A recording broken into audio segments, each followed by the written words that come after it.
ആലപ്പുഴ ലോക്സഭാ മണ്ഡലത്തിൽ AICCയുടെ ജനറൽ സെക്രട്ടറിയായ KC വേണുഗോപാൽ മത്സര രംഗത്ത് കൃത്യമായി എത്തിയപ്പോൾ അവിടെ UDF സ്ഥാനാർത്ഥിയുടെ വിജയം സുനിശ്ചിതമായി എന്ന് കണ്ടപ്പോൾ ആരിഫിനും അതുപോലെ തന്നെ ഇടതുപക്ഷ നേതാക്കൾക്കുമൊക്കെ വലിയ സൈബർ പോരാട്ടമാണ് നടത്താൻ ആഗ്രഹം.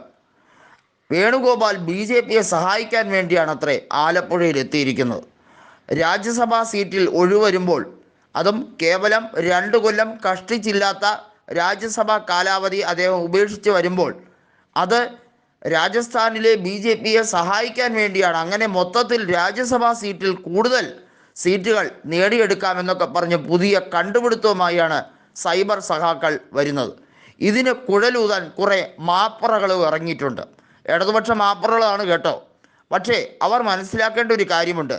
ഇന്ത്യൻ പ്രധാനമന്ത്രിയെയും ഇന്ത്യൻ ഭരണം ആര് നയിക്കണം, അല്ലെങ്കിൽ ഇന്ത്യയെ ആര് ഭരിക്കണം, ഇന്ത്യയിൽ ആര് സർക്കാർ ഉണ്ടാക്കണം എന്ന് തീരുമാനിക്കുന്നത് രാജ്യസഭയല്ല, ലോക്സഭയാണ്. ലോക്സഭയിൽ 543 സീറ്റുകളാണ് വേണ്ടത്. അതിൽ കേവല ഭൂരിപക്ഷത്തിന് വേണ്ടത് 272 സീറ്റുകളാണ്.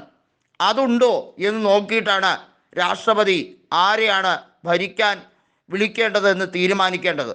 അല്ലാതെ രാജ്യസഭയിൽ ആർക്കാണ് ഏറ്റവും കൂടുതൽ സീറ്റ് എന്ന് നോക്കിയല്ല. ഇതുപോലും മനസ്സിലാക്കാൻ കഴിയാത്ത, സാമാന്യ ബുദ്ധിയില്ലാത്ത ഇടതുപക്ഷ നേതാക്കളോട് എന്താ പറയേണ്ടത്? AM ആരിഫ് അവിടെ എന്താണ് കഴിഞ്ഞ 5 കൊല്ലം കാട്ടിക്കൂട്ടിയെന്ന് എല്ലാവർക്കും അറിയാം. അതുകൊണ്ട് തന്നെ അദ്ദേഹത്തിന് വിജയിക്കാൻ കഴിയില്ല എന്നും എല്ലാവർക്കും അറിയാം. വളരെ വൈകാതെ ഒരുപക്ഷെ 3ാം സ്ഥാനത്തേക്ക് പോകുമോ എന്ന് വരെ ഇടതുപക്ഷ നേതാക്കൾക്ക് നല്ല പോലെ ഭയമുണ്ട്. മത്സരം KC വേണുഗോപാലും ശോഭാ സുരേന്ദ്രനും തമ്മിലാണ് എന്ന രീതിയിലേക്കാണ് കാര്യങ്ങൾ പോകുന്നത്. അങ്ങനെയെങ്കിൽ ഒരുപക്ഷെ AM ആരിഫിൻ്റെ ചരിത്രത്തിലെ തന്നെ ഏറ്റവും വലിയ നാണം കെട്ട തോൽവിയായിരിക്കും ആലപ്പുഴയിൽ സംഭവിക്കാൻ പോകുന്നതെന്ന് അടിവരയിട്ട് നമുക്ക് പറയാം. രാഷ്ട്രീയത്തിനകത്ത് എല്ലാ രീതിയിലുള്ള സീമകളും ലംഘിച്ച് ധൂർത്തടിച്ച് അഴിമതി കാണിച്ച് നടക്കുന്ന പിണറായി വിജയന് കിട്ടുന്ന 8ൻ്റെ മറുപടിയായിരിക്കും ആലപ്പുഴയിലെ വിജയം.